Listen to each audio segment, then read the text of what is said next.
What do you know? I found some more trash to DIY. Hey, I'm Janelle, and this is toDIYfor. Okay, the garbage truck is literally coming. I gotta come and steal this Totally just got the wood just in time before the garbage guys get it. Don't know what I'm gonna do, but couldn't pass up that good wood. So I honestly had literally no idea what I was going to do with that. I just figured it's free wood and wood's expensive, so let's pick it up and we'll figure it out later. This DIY though turned out so awesome, and I think it's such a great idea to use old bed slats and turn it into this, because really, I have seen them for sale for dirt cheap on Facebook Marketplace. I've seen them at thrift stores. I've seen people literally giving them away because they don't know what else to do with them. So I think this turned out pretty good, but you can be the judge of it. Feel free to let me know how you feel down in the comments below. And if you're not already following me on my Instagram page to, you know, get a sneak peek as to what's going on, you can make sure you do that there at Janelle Steeper and connect with me there. You know, I have multiple people reach out and ask me questions about previous DIYs on there. I'd love to interact with you as well, so check me out there and let's get into the DIY. I was so happy when I snagged this. I actually wish I had grabbed 2 of them because there were 2, but this wood, because it's free, is gonna be a little bit of work to make it usable. So of course I need to rip out all of these staples and remove the rope that's holding it all together, just with my screwdriver and my pliers. So that's okay, I didn't pay for it, so I'm fine with that. There was also holes on each end of each board, so I needed to trim those off. So I just used my speed square here to quickly mark that and give myself a straight line to cut.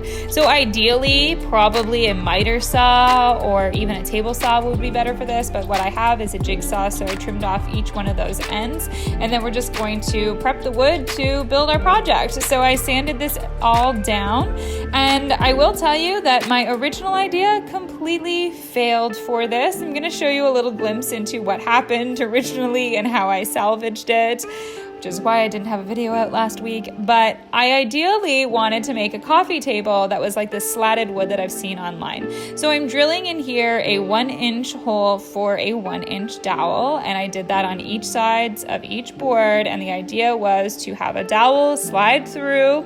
It was a pretty tight fit, but it was looking okay, and I really thought it was going to be a great idea until I got around this far. And I know it doesn't look that bad, but this is not straight. It would not lay level, and the dowels were wedged in there so tightly that I actually couldn't take it out. So I had to cut these all out and, wiggle my way out of each one of those boards. So now that I've ruined most of this wood, I wanted to try and salvage it. Of course, we need to get rid of this hole that's in the center.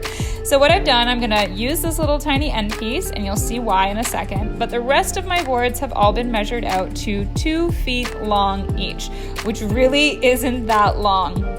So the new idea here is to create a bench or a side table because my wood is just not that long. And because jamming it all together doesn't provide a lot of width, I'm going to increase the width with this plan here. Now with these little pieces of wood, they are going to slide right to the edge, and they're actually going to mimic that there's wood all the way through this. And this structure is going to look solid, however it will not be, and it gives a lot more width to this and kind of just some really cool detailing. So that was the idea that I came up with, and what you need to do is just start to glue these pieces together. It's okay if these aren't exactly the same size. You just want to make sure that one side of them is completely lined up and straight and flush, the one that will be sticking out to the outside. So I have 6 of those stacked, glued, and I'm going to weight them down while they dry. So now to assemble this, I actually did it in 3 pieces, and that was just the best way that I could come up with to make this structurally sound. So I am going to be building these together using wood glue for now. I do not have any great clamps. I think I have like 2, and they're just not wide enough for this. So what I ended up using was some painter's tape to wrap those tightly so that the glue would hold and stick. And as you can see, I've left the panels off on this last one here, and you'll understand why in a few seconds. Also, why I did it in 3 pieces. So now I'm going to put some nails in and that's going to secure these boards to those stacks that I've made. But these nails will never be seen because we are now going to glue each and every one of these pieces together, and you'll see how I fasten them again. So as you can see, this one is open here. We have got the nails on the opposite side. Each one of those boards are nailed together tightly to their stack of wood. We're now going to glue them together. It's a large surface area, so the glue will hold nice and well, but we also are adding in a few nails to secure that. And then we're just gonna keep building it out like this. So now I'm gonna put the topper piece on here, glue, some nails. And again, this nail will be hidden because we're going to add 2 more boards on top. Now these will only be glued into place, and I'm hoping that that is good enough because it's a very large surface area. I clamped those together as well, and that is kind of how we piece this whole thing together. So next is just giving it a couple of coats of polyurethane, and of course make sure that you sand in between each one of those coats to finish this off. You could stain it if you wanted, but I kind of liked the natural wood tone. And then I had purchased some hairpin legs off of Amazon, pretty inexpensive, and we're just going to add them here to the bottom and making some marks with my marker. What I did, I made sure is that each one of these are actually being drilled into a specific board rather than in between 2 boards.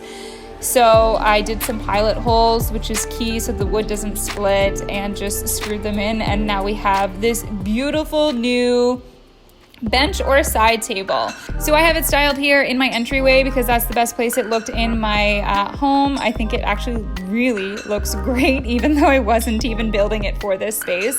But I propped it up against my couch as well, and it makes a really gorgeous little side table. So I hope you enjoyed this little adventure with me. Yeah, it didn't really work out how I wanted it to, but ultimately I absolutely love this piece and the detailing that it has, and I can't believe I basically made it for free. All I had to do was purchase the legs. Let me know what you thought of this DIY. I'll be back next week with another one. Cheers.